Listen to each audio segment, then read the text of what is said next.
Всім добрий вечір. Лідер фракції тут, голова Офісу президента тут, прем'єр-міністр Шмигаль тут, Подоляк тут, президент тут. Всі ми тут, наші військові тут, громадяни суспільства тут, всі ми тут. Захищаємо нашу незалежність, нашу державу. І так буде й далі. Слава нашим захисникам, слава нашим захисницям. Слава Україні! Hello and welcome to Broadcasting Scotland. It's Friday the 25th of February. I'm Andrew Wilson and this is Scotland at 7. In much the same way as our programme last night, this evening our discussion of the news will focus on the events currently unfolding in Ukraine. We're lucky enough to be joined this evening by Dr. Alan Flowers. Alan is a scientist who studied the Chernobyl nuclear disaster. He's an environmental and human rights activist, and he's the chair of the Anglo-Belarusian Society. Alan dedicated much of his academic career to examining the impact of the 1986 explosion at Chernobyl, working with academics in Belarus and then with experts in Ukraine. Alan, good evening. How are you? Good evening from London, but thinking a lot of my Scottish friends and Scottish-Ukrainian friends today. A busy day. Looking forward to the discussion, though. Thank you for having me on.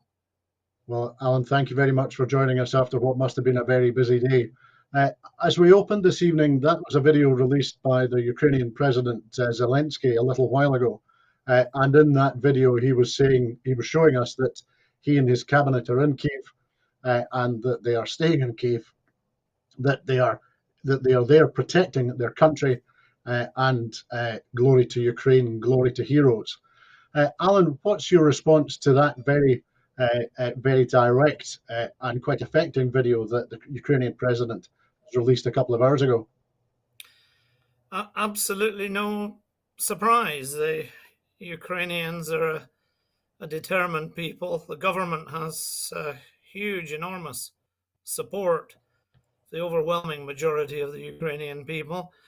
And we've actually seen in the last 24, 36 hours a Ukrainian army that really is hitting above its strength. I think a simple comparison, which has been made by many today, the Ukrainian army is overperforming and the Russian army is underperforming. And Zelensky is there in the center of the city. He's outside.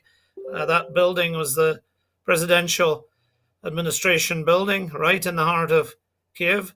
And maybe only some 5 or 6 miles away from where Russian forces are, but I think feeling very secure in the form of defense he has around him, because it's not only the Ukrainian army, it is the people of a city of some over 3 million that have no appetite at all for this occupation.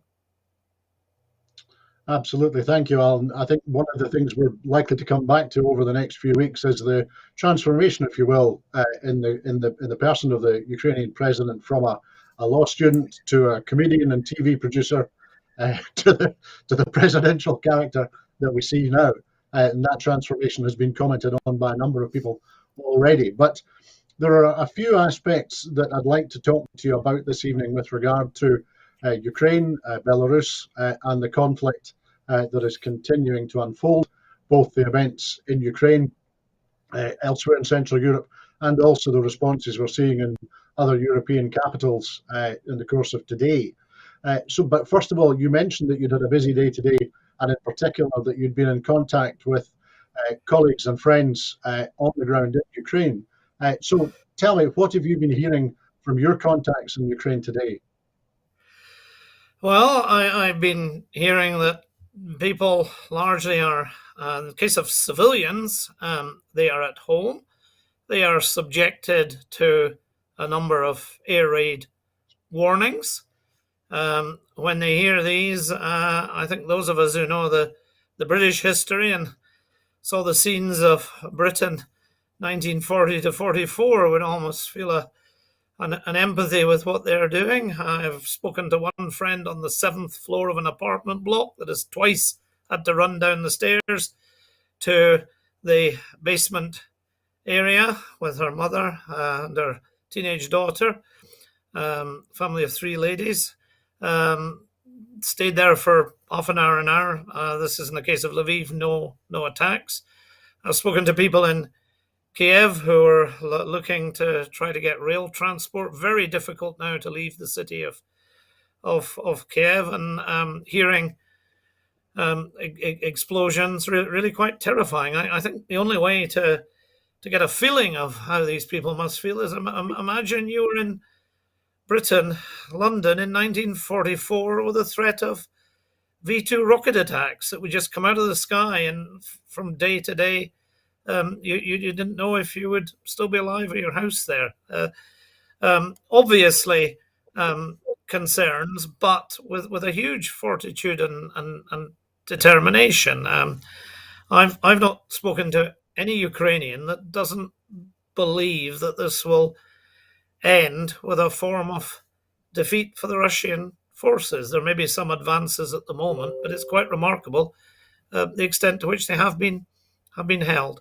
So I've also been speaking to a lady that's 200 meters from the Lviv Central Railway Station, and she's obviously very scared that a strategic target like that, if a rocket misses, that's her house. So it is a country of people in the large cities who feel very much under threat as we speak now. Thank you, Alan. That's very helpful to hear the first-hand accounts that you've been hearing yourself today. Actually, you make an interesting point.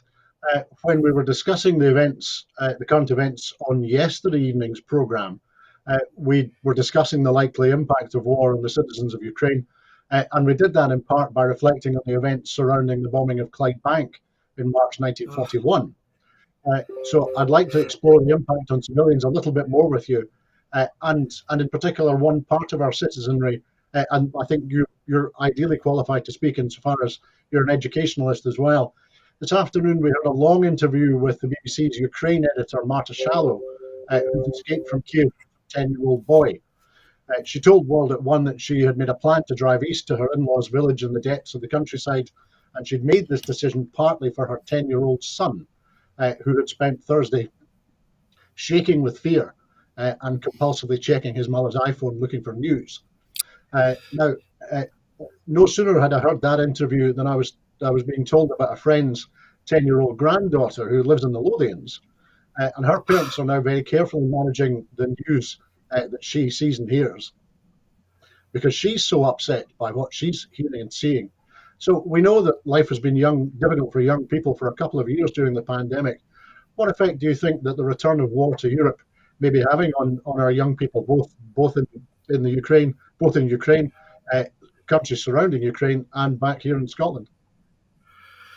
Well, it's amazing the resilience of young people, but on the other hand, of course, the impact of horrific scenes, like we saw today. I mean, these are no computer games.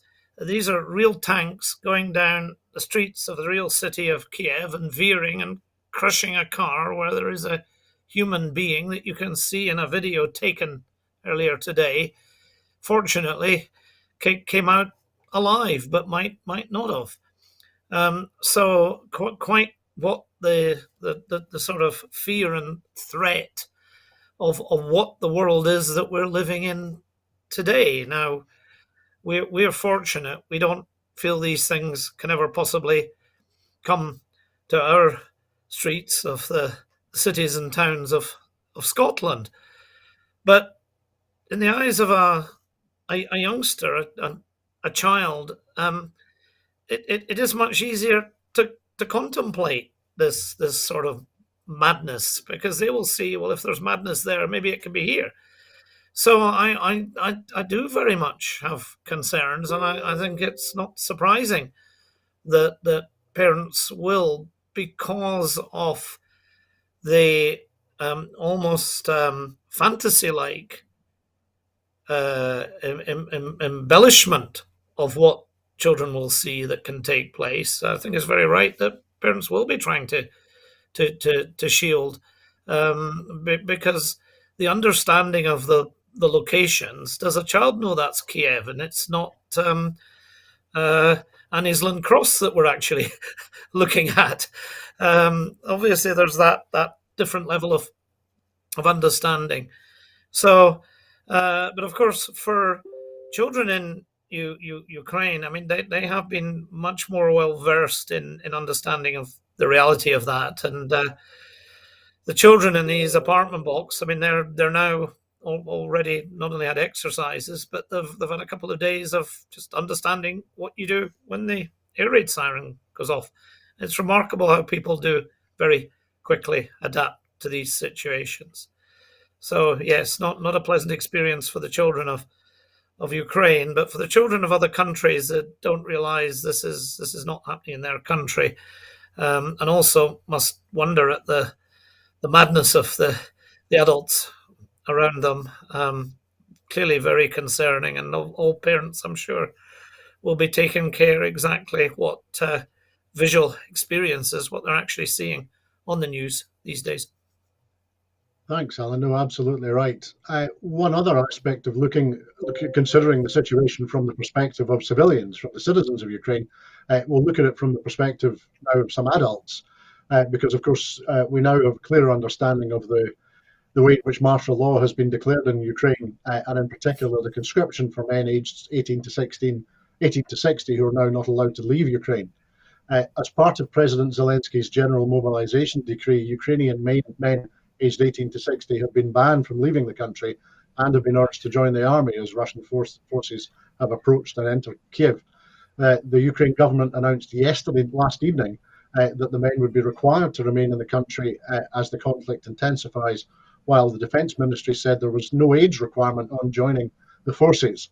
The State Border Guard Service said that the measure would remain in place for the duration of martial law, and the Defence Ministry has urged men to sign up for the army and suggested those of all ages could join, saying today Ukraine needs everything.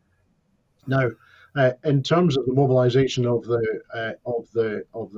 citizenry, of the population, on the one hand, it could be said that this is a sign of the desperate position in which the Ukrainian military finds itself, or it also crossed my mind: is it actually a very sensible policy, given what you've already been explaining to us this evening? The motivation and the apparent determination of many Ukrainians to defend their homeland. Well, absolutely, and we have to remember that there's a lot of former members of the Ukrainian armed forces. There's a huge number of veterans in the country with huge experience, many of them who have served their time in the East since 2014-15. And are absolutely raring to go once armed. I mean, I personally experienced exactly everything you've just listed out about the martial law and the arrangements for 18 to 60, because yesterday afternoon, planning several academic colleagues coming from Lviv to my university, Kingston University in southwest London, they were yesterday saying possibly we can come and be with you next week. By this morning, everything had changed, and for the men, it was indeterminate, and for the women, their main concern was to stay with their families, but possibly even hoping that in a couple of weeks' time, things will have calmed and normalised enough to travel again. This is a sort of positive hope that's there. But as regards the mobilisation, it's a formidable force, and in any commentary now that you will hear, yes, the Russian forces might take cities insofar as they will drive their tanks and bring their soldiers in there, and they will start appearing. But to sustain that presence and to maintain it over many days, if not weeks, when you have an absolutely hostile population, did nobody learn the lesson of Afghanistan from both the Russian, the Soviet occupation, Soviet times it was, up to 89, and then our most recent history? If you have a wholly hostile population, and particularly in these times with communication as it is and likely to be sustained in some ways at least, one needs it there, this is going to be no easy retention, a complete quagmire. It's not surprising that with the potential, with all these volunteers willingly coming forward, I heard there was something like 14,000 armaments issued in Kiev, or in the process of being issued, because going through that process takes some time, and no end of willing volunteers, as you'd expect in a city of 3 million. We don't just need to balance numbers of armies. You've got that hugely hostile population there, and I think that's maybe starting to become part of the reckoning, because we are hearing the soft drums of maybe some peace talks beginning to beat, because there is absolutely no doubt this has not proved as easy a process, even just speaking in terms of the last 36 hours, as the Kremlin might have expected. Well, that's absolutely right, Alan. We're seeing, I think, conflicting messages from Moscow at the moment, with Sergei Lavrov this afternoon, or this morning, at least hinting at the notion of some form of discussion with the Zelensky administration to be hosted in Minsk. But I've heard later this afternoon that story has been somewhat squashed by President Putin. So it may very well depend on the personalities and the behaviours in the Russian cabinet, and also the events on the ground. But to expand a little bit on the point about the military aspects here, just for a second, yesterday Reuters reported that Ukraine's armed forces are heavily outnumbered and outgunned, but at the same time that they would still be capable of mounting a significant resistance, and I think that word was used deliberately, and of inflicting heavy casualties. As you said, the Ukrainian army is now better trained and equipped than in 2014, and is widely seen as highly motivated to defend their homeland.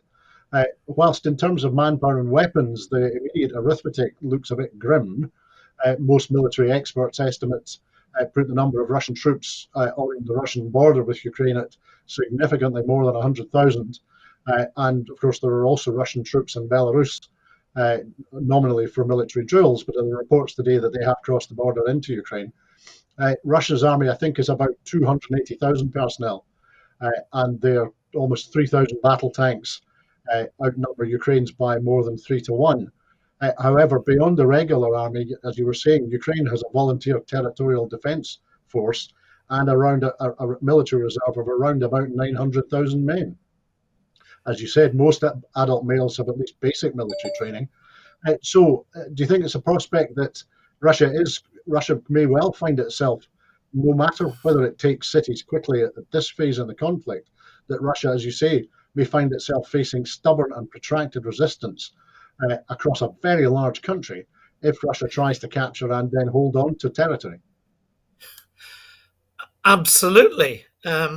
Largest land area in Europe until you get to Russia, Ukraine. Not to mention the cities, but I mean, how do you occupy this huge territory? You occupy the cities. There'll still be huge tracts of Ukraine that really cannot possibly be managed by an occupying army. You know, I'm having a memory in what you're talking about here.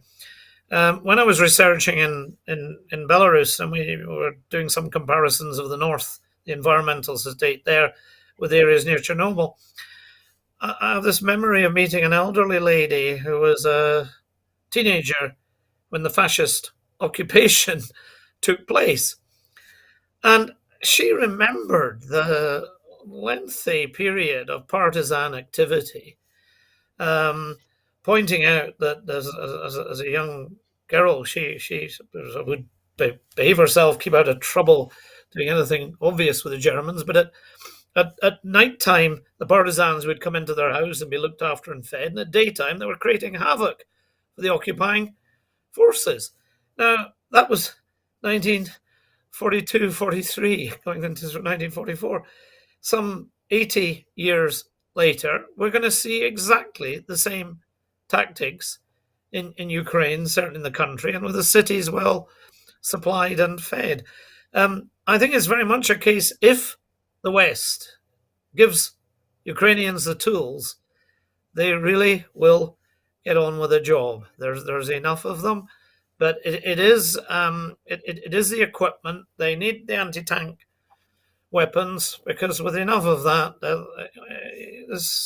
Russia might be moving in with hundreds of tanks, but you still have to park them somewhere overnight, and it may seem rather naive and simplistic, but Ukrainians are fighting a defensive war, and it's a very different form of war from an offensive one.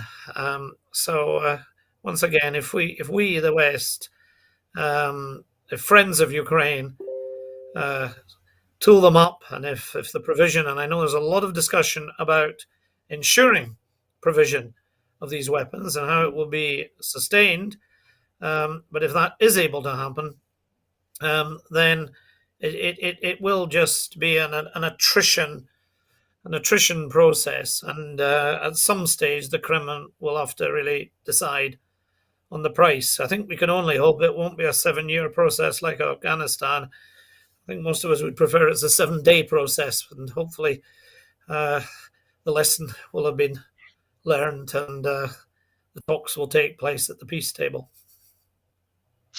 Absolutely. Thanks, Alan.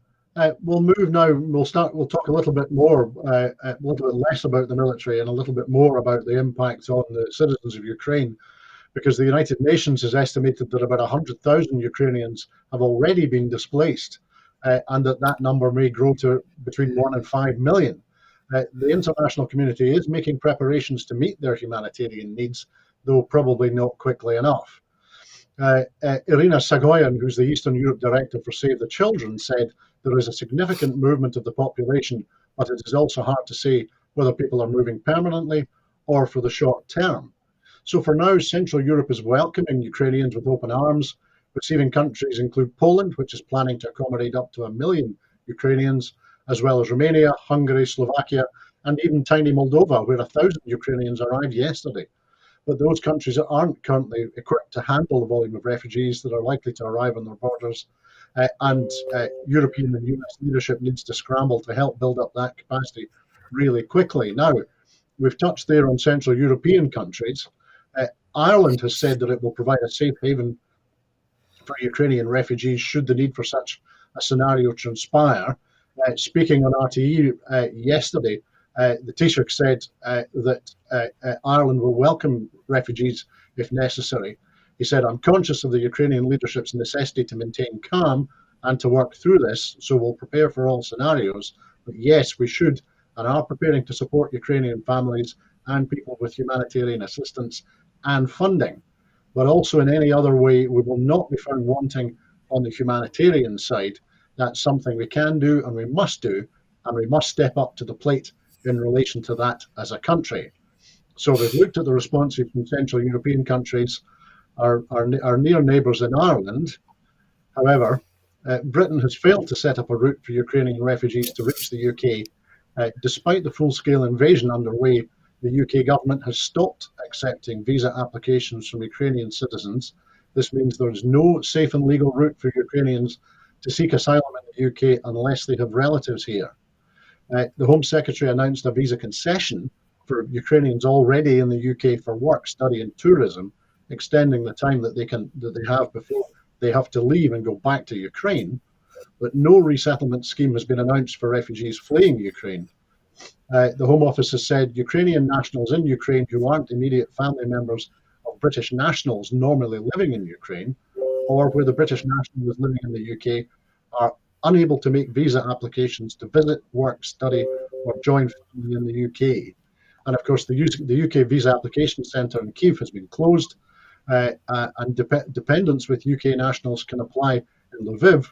However, those in Ukraine without close relatives in Britain will only be able to even ask for a visa if they first manage to get to UK centres in Poland, Romania, Hungary, or Moldova. So it seems to me that nothing can dissuade a Home Secretary like Priti Patel to let go of her notorious hostile environment. And maybe, and on top of that, does this give the lie to the entire approach that we're seeing from Johnson's government, by which I mean warm words and a handful of troops, but next to no concrete assistance? Oh dear. Well,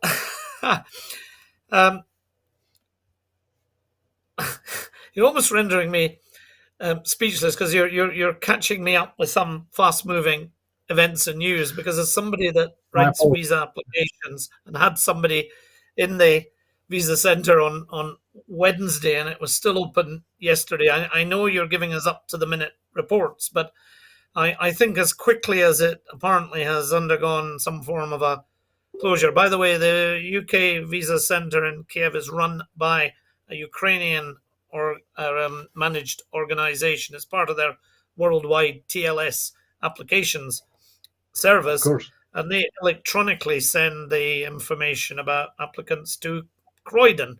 So it's hosts of Home Office officials sitting in Croydon who process the application. So as long as that visa office is running, and if it gets relocated to Lviv, well, so be it. As an observer, I would hope, if this currently is closed, it can be reopened very quickly, hopefully on Monday morning. If not in Kiev, at least in Lviv. Now, not only for dependents, because as you've said, it is important that we continue to honor the obligations that we built up through business, academic, cultural.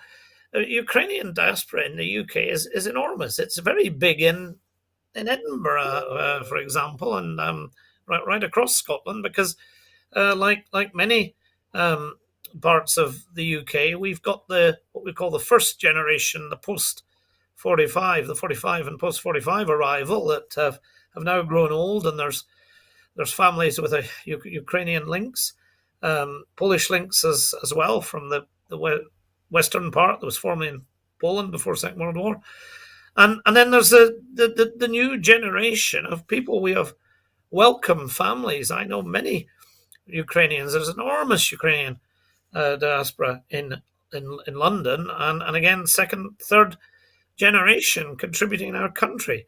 Very strong connections. Britain made strong trade agreements.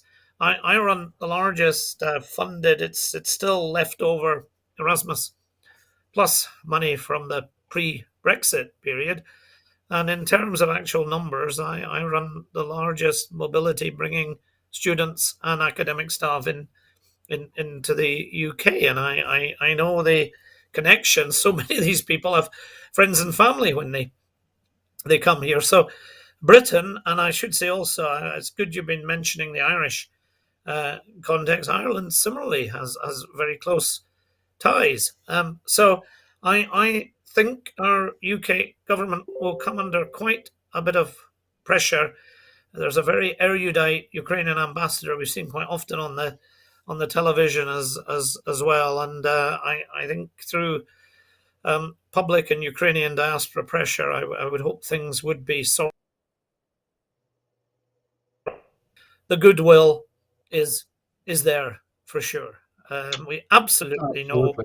the goodwill of the Scottish people, and I thought we were meant to be a democracy. And if the people of Scotland, and broadening it out to the people of the UK, there are huge Ukrainian friendly communities in Manchester, in the Midlands, Leicester, certainly here in London. In fact, if I get some time this evening, I might go down to the Ukraine club and drink some Ukrainian uh, suitable, refreshing liquid, of whether soft or alcoholic.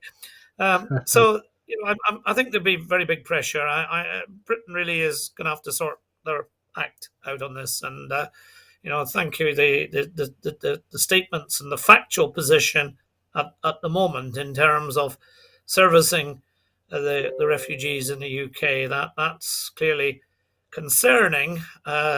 Let's give a bit of benefit of doubt. Events have been fast moving. I don't think anybody really wanted to plan for what happened on Thursday morning.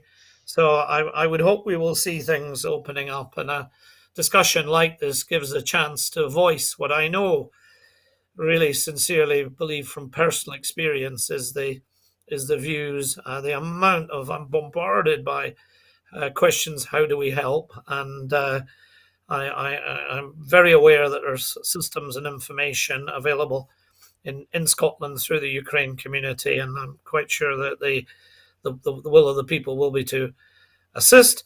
I would like to make one point about the refugee issue, though, because I'm close to this in two ways. Not only very aware of what is happening in Lviv, which is the largest city that people are moving to from the east to the west. I was there in 2014 when I saw the people coming from the east with their baggage and the trains loaded full. It's happening again now as we speak. By the half hour an hour, trains are arriving in Lviv, crammed with people with their baggage. Now, I'm speaking from the context of having been in Tbilisi in 2008 when Mr. Putin did something in a smaller scale to Georgia. Tbilisi had over 100,000 refugees. 100,000. In the August period, it kicked off on the 8th of August 2008 and ran through to a cessation of hostilities and a retreat on the 23rd of August. But in that time, and I was just amazed how a city, Tbilisi is only 1 million. It's a bit smaller than Lviv, which is, Lviv is around about the million mark. So it's a similar comparison. These cities can absorb that sort of numbers. There are students' halls of residence, there are schools, there are many sleeping places. And I was closely involved with this last night, just advising and giving information to a Kiev friend that arrived about 11 o'clock in Lviv last night. And the Lviv city authorities have done an absolutely remarkable job of organization for receipt of refugees. The people I was speaking to in the last couple of hours tell me the shops are full. So there's a kind of sponge effect going on to hold back an initial, the first wave. But if significant occupations of cities do take place, the movement clearly will continue, and that sponge will get filled. And the next movement is across the borders, and we've seen this. There is a Ukrainian border with Hungary, so large numbers there. You've rightly referenced the slightly smaller numbers from Odessa. And by the way, I heard just about an hour and a half ago there's shelling, and it looks like there is an attack going on to Odessa, which is a city of 1.6 million or so. Now, Odessa, that's only 50 miles up the road to Moldova. That 1,000 you've quoted could be moving into thousands going into Moldova, even tomorrow or overnight as we're speaking. Ukraine, if you look at the map, it's got lots of borders with many European countries. So it's not only Hungary that's going to see this, Romania certainly as well. And then there is Slovakia. There's a small border area there. And then, of course, there's the Poland in the northwest. So plenty of crossing points to stream into Europe. And then henceforth, where? Obviously, we would hope, given what my earlier part of this lengthy comment was, that the British people would be hoping that arrangements will be made to ease transit of Ukrainians who wish to and have connections with the UK. And it's good to hear about the Irish context as well, that they would be able to travel, because flights are still running from Poland. If they can get into Poland, it's very easy to get the air transport to Britain. Absolutely. Thanks, Alan. Now you talked there a little bit about the diaspora in Scotland, and so I think what I was about to talk to you about Belarus actually, but I think what we'll do in order to flow the program, what I think we'll do is we'll have a little look. There were this afternoon demonstrators gathered outside the Russian consulate in Edinburgh for a second day as Scotland's Ukrainian community voices outrage at the war. Hundreds were chanting Slava Ukraini outside the consulate this afternoon, with many bringing flags and anti-Putin signs. A bagpiper played the Ukrainian national anthem, and some Ukrainians addressed the crowd using a megaphone, calling for more Western help to resist the invasion. Broadcasting Scotland covered the protest in Edinburgh's West End earlier today, and here are two videos of what we saw.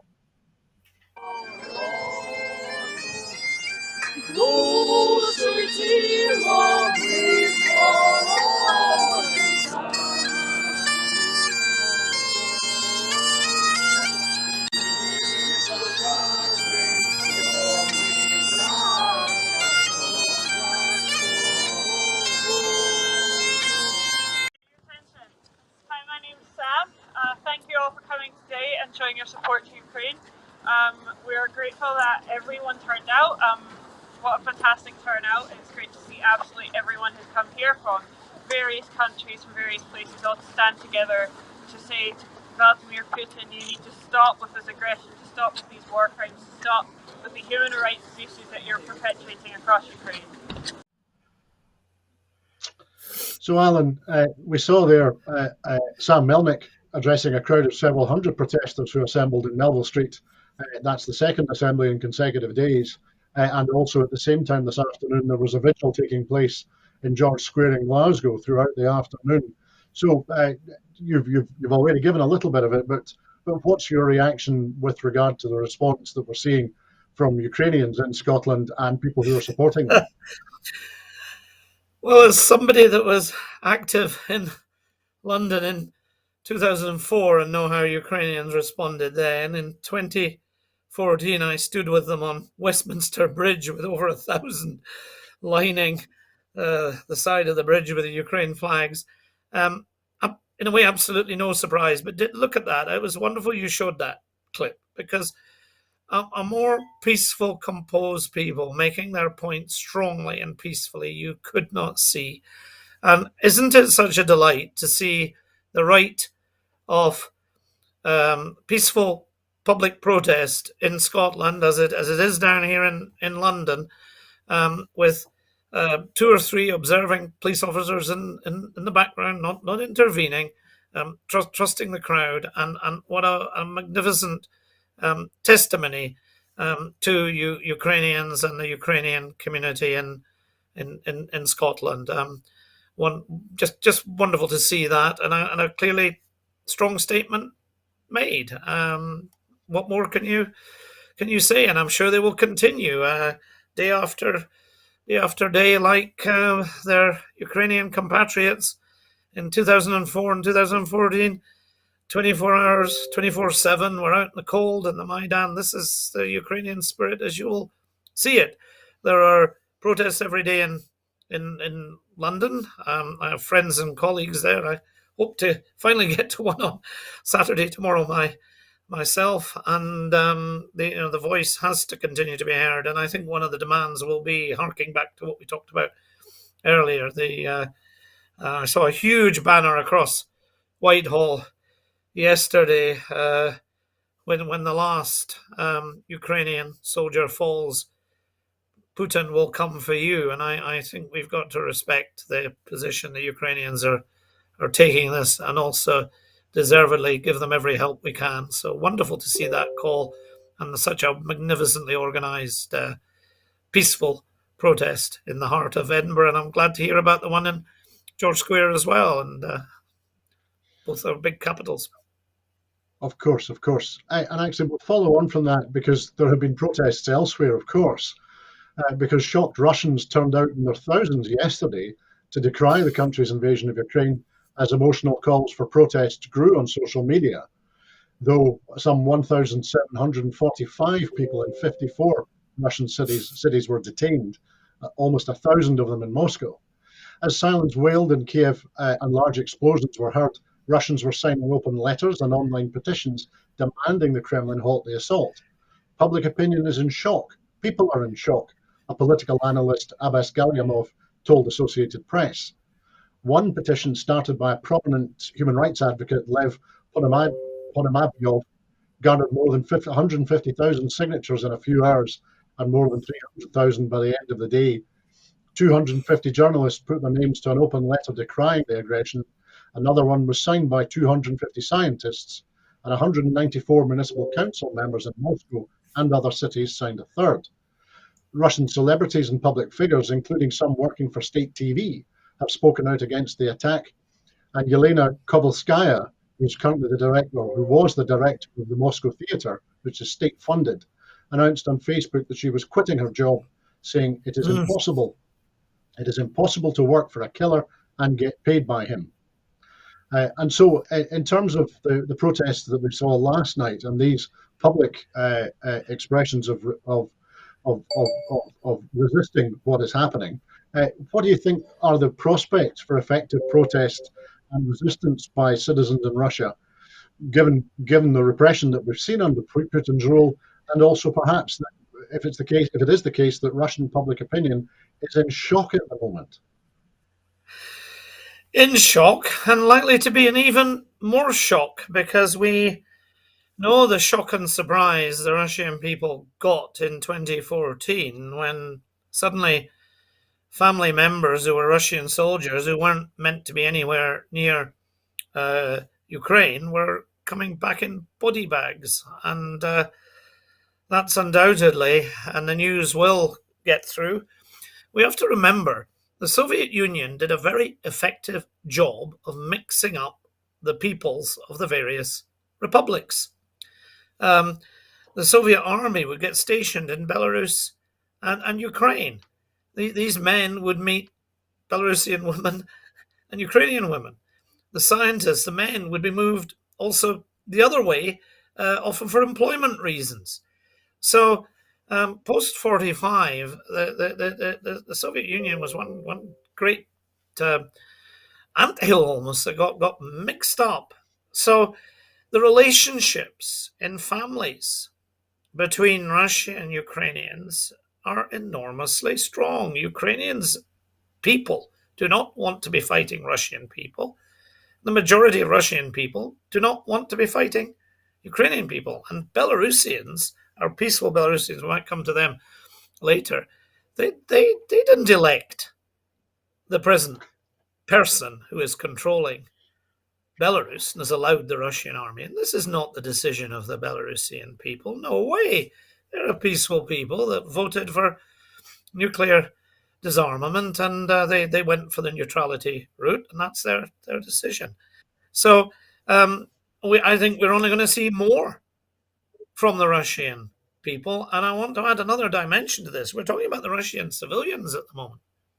What about the Russian conscripts who were civilians and thought they were going to be conscripted for behind the lines duties, perhaps servicing field hospitals or transport, the camp kitchens, you name it, and they're suddenly arriving at the Ukrainian border and being told to sign papers.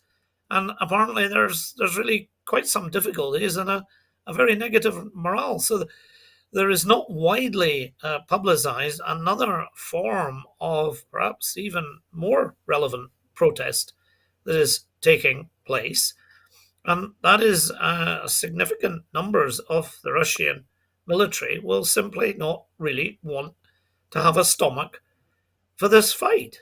So it remains to see how that works. Now, we might think events have moved very fast in the last 36 hours, but some of these rumblings, and clearly what we alluded to earlier, the Kremlin starting, at least some people in the Kremlin starting to question, should we not need to back off a bit and talk our way out of this? I think that trend is likely to increase in over the next 24, 48 hours. If the Ukrainians can hold out and sustain what they've done so far, and if the Russian people do express their heartfelt desire of the majority of them for peace, as some of us will have seen on television and recordings of Russians in the streets crying over this whole process, it's a shock for them as well as it's all been a shock for us. So in answer to your question, yes, I think there's huge potential here, and it could be quite a remarkable message and a big surprise that the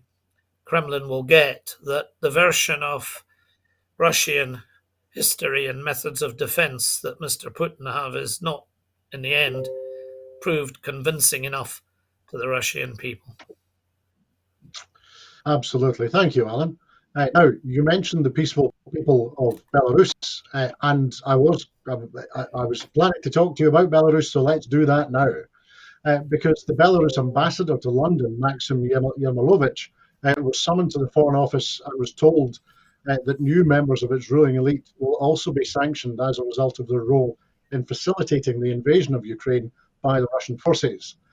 James Cleverly, the Europe minister, said afterwards, the UK condemns the role Belarus is playing in the Russian invasion of Ukraine. Belarus must stop supporting Russia's illegal and unprovoked actions. So, Alan, we're delighted to have the benefit of your thoughts and your experience this evening, and in particular with regard to Belarus. What's your analysis of the situation regarding Belarus at the moment? Is it operating foolish and puppet state now?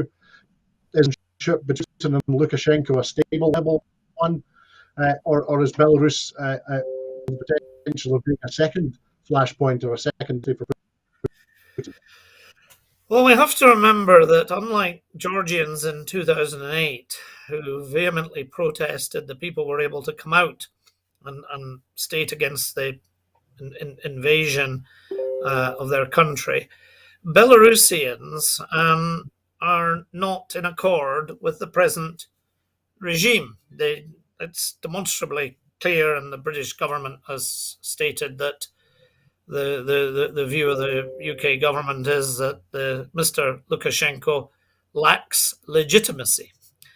And that's a reasonable way of stating that the majority of Belarusian people voted for a wonderful lady called Svetlana Tikhanovskaya, and who incidentally has decided yesterday, the announcement came from her office in Vilnius, that she has declared herself that she should be considered as the representative of Belarus, of the Belarus people. So the real question here is who speaks? Where's the voice of the Belarus people? It isn't Mr. Lukashenko and his deal that he did with Mr. Putin to allow bases to be held there, which, by the way, he held out, giving bases to Russia for 26 years. He came into power in 1994. In the early Putin period, the year 2000s, was by then this talk of this union. But despite having close relations, he's no fooler, Mr. Lukashenko. You know, you let the Russian army into your country, and it'd be rather difficult to get them out again. And you might not be still in power when they do leave. So that was an issue, and he is, if nothing else, the current person, we'll call it the person managing and controlling the country of Belarus.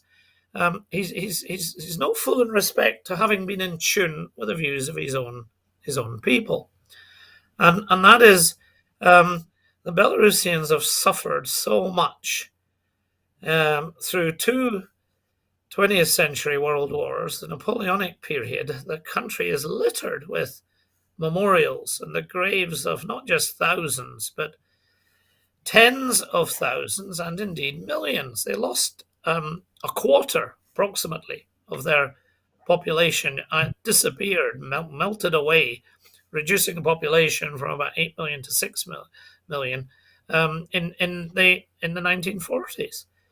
This is a people that just don't want this, but unfortunately, they have got a leadership and a regime that even more than in Russia. We saw these great protests in Russia, but in case people are wondering, well, how come you don't see much information coming out of Belarus on what's going on? We do see some, and how come we don't see protests in Belarus? Well, the massive security forces and a huge expenditure in Belarus in suppressing the people means you try and go out in the streets and protest, you're picked up and you're thrown into an extremely vile experience for, at a minimum, 10 days of administrative arrest, maybe 15 and more, and you come out with your health ruined. So, the Belarus people are, unfortunately, sadly, having to keep their heads down while all this happens over themselves, and closely watching, and we should really be watching for whether there is any Belarus army engagement in this. My understanding is that Mr. Lukashenko is clearly making sure he doesn't go that far, because if he upsets the Belarusian army, he really is in trouble. That's a very good point. Thank you, Alan. That's as I knew. Those are some fantastic insights in a very important and perhaps underreported facet of the conflict and the power politics that are being played out between Moscow and capital cities that were formerly part of the sphere of influence of the Soviet Union, but which subsequently sought to pursue independence and their own route. What I think we should do also in terms of looking at how events have unfolded today, I was going to talk to you a little bit about the EU sanctions regime, because EU states have agreed to freeze any European assets of Vladimir Putin and his foreign minister. But at the same time, the Ukrainian leader has pleaded for faster and more forceful action to punish Russia for its invasion. The move against Putin and his top diplomat, Sergei Lavrov, came as envoys of the EU thrashed out details of a new wave of measures, the second, which was backed by leaders at a summit last night. It's a politically important signal, said a senior EU diplomat, referring to the decision to target Putin and Lavrov.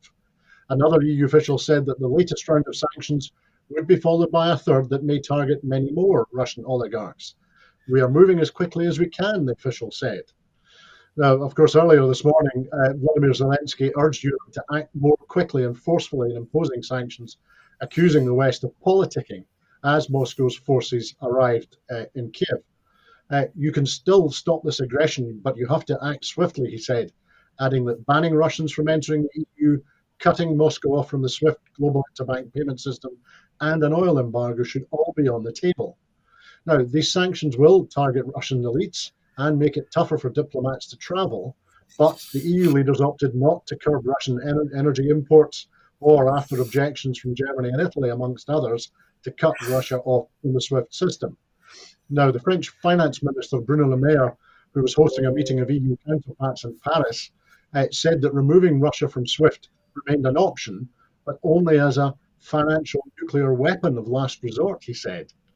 He said that some countries, but not France, have reservations about such a step, and that the European Central Bank was expected to deliver an analysis in the coming hours. The German Foreign Minister, Annalena Baerbock, told reporters in Brussels that the SWIFT option risked hurting individuals, such as those trying to send money to relatives in Russia, whereas those people who are responsible for the bloodshed will still be able to do their banking business, she said. And finally, her Luxembourg counterpart, Jean Asselborn, said that the decision to personally sanction Putin and Lavrov would be formally agreed at the meeting of EU foreign ministers. Asked if he thought the Russian leaders would be impressed by the EU swathe of sanctions, he said, "I believe they all live in a bubble where they cannot recognize reality anymore." So, Alan, isn't that the problem? As you were saying, Putin's been in power since 1999. As you said, Yes. he's the second longest current-serving European president after Alexander Lukashenko. He's been preparing for this invasion probably since 2014. So sanctions, even sanctions focused on him and his coterie, are not going to make one whit of difference because, as the Luxembourg foreign minister said, he lives in an extremely palatial bubble. Absolutely. I've been involved with this sanctions thing for over 20 years, and I've seen the way it can work, and I've seen the duplicity with which the West has often played this sanction game. In fact, the Belarusian priest in North London coined the term moral sanctions that were, first of all, issued with Belarus.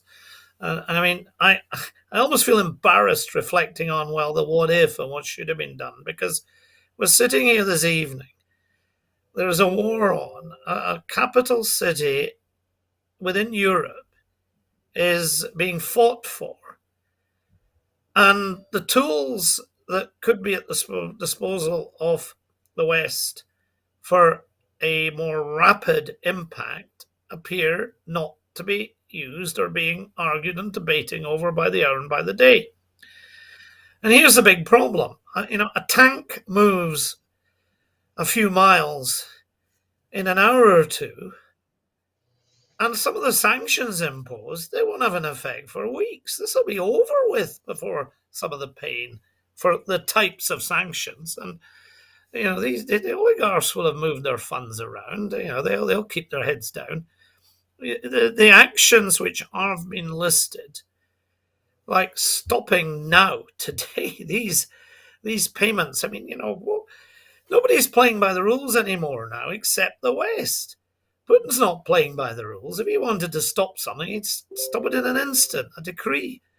And we're playing around with worrying about whether contracts are being revoked and trying to get laws passed. I mean, I've heard the stuff I've heard from the British Foreign Office about we can't do things because we don't have the laws in place. And that rather scrambled my brain a bit, because I thought it was the British government who passed the laws. So, how come we end up with laws that then say, well, we can't really do what we want to do? And it's a bit like that in the EU. Now, one of the few positives that could have been, and there's not many of them, but one of the few positives about Brexit was Britain didn't get tied down to having to wait for 27 countries to decide what to do, and we could bang things on quickly, and we've done a bit of that. But it's only a bit of it, and we've by the way, watch out these phrases. You've heard the phrase coordinated sanctions a lot. That doesn't mean to say they'll be the same ones, because I soon learned in discussing matters with the British government and with members of parliament and trying to move things that there are two words that get used with this. There's coordinated sanctions and there's synchronized ones. Now, the synchronized ones are when you really do move in sync and everything moves together. So you get this blah, blah, which is great as a soundbite. And everybody, the general member of the public, think, oh, coordinated. That means we're all doing the same. No, we're not.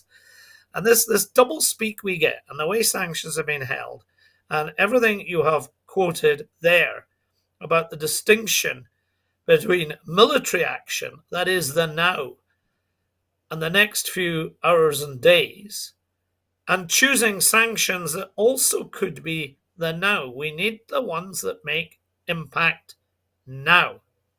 And by the way, as a closing sentence, if Britain had imposed, it's a widely held view that if Britain had imposed, and Europe, the sanctions they have now on the Lukashenko regime, he very well might not have been there.